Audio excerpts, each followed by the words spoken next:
আসসালামু আলাইকুম প্রিয় দেশবাসী, আমরা দীর্ঘকাল ধরে লক্ষ্য করে আসছি স্বাধীনতার পর থেকে এ পর্যন্ত বাংলাদেশে যত সরকার ক্ষমতায় এসেছে কেউই প্রকৃত অর্থে ইসলামী দলগুলোর মৌলিক দাবিগুলো পূরণ করেনি।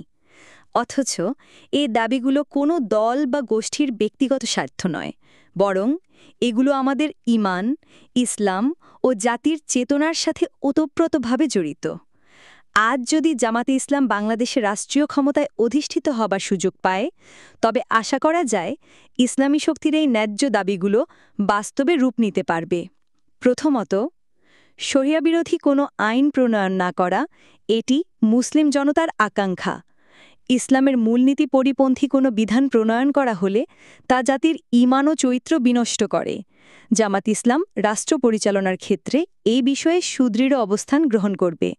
দ্বিতীয়ত, ইস্যুভিত্তিক ঈমানী আন্দোলনগুলোতে সরকারের সহায়তা প্রদান করা হবে। আল্লাহ এবং তার রাসূল সাল্লাল্লাহু আলাইহি সাল্লামের ইজ্জত সম্মান রক্ষায় মুসলিম উম্মার আকীদা আমানত টিকিয়ে রাখতে যেসব আন্দোলন হয়, সেসবকে প্রতিহত না করে বরং সরকারই এগুলোর সঙ্গী হবে।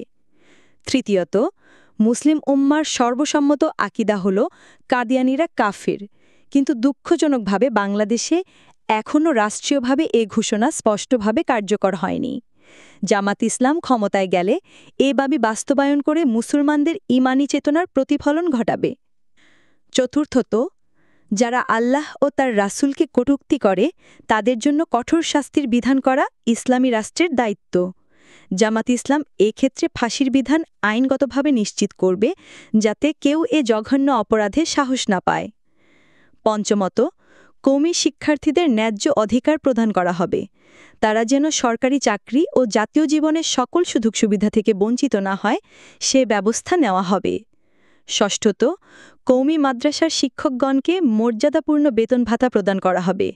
যারা যুগ যুগ ধরে কুরআন হাদিসের আলো ছড়িয়ে জাতিকে সঠিক পথে পরিচালিত করছেন, তাদেরকে রাষ্ট্রীয়ভাবে সম্মানিত করা হবে। সপ্তমত, দেশের ইমাম ও মুয়াজ্জিনদের উপযুক্ত বেতন নিশ্চিত করা হবে, কারণ তারা ইসলামের খেদমতে নিয়োজিত থেকে মসজিদ মিম্বারকে জীবন্ত রাখছেন, অথচ আজ তারা অবহেলিত। জামাত ইসলাম তাদের মর্যাদা রক্ষায় কার্যকর পদক্ষেপ গ্রহণ করবে।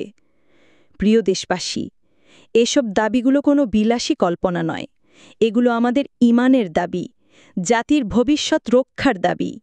ইসলামী দলগুলো দীর্ঘদিন ধরে এই দাবিগুলো আদায়ের সংগ্রামে লিপ্ত আছে।